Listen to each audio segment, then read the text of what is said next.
உன்னை தெய்வம் என்பதா குருநாதன் என்பதா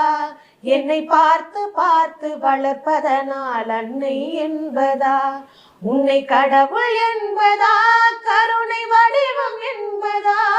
உன்னை கடவுள் என்பதா கருணை வடிவம் என்பதா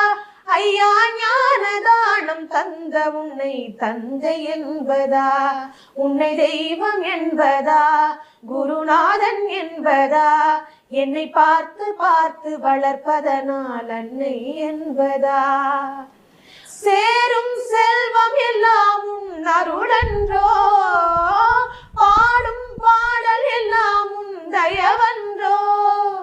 சேரும் செல்வம் எல்லாம் உன் அருளன்றோ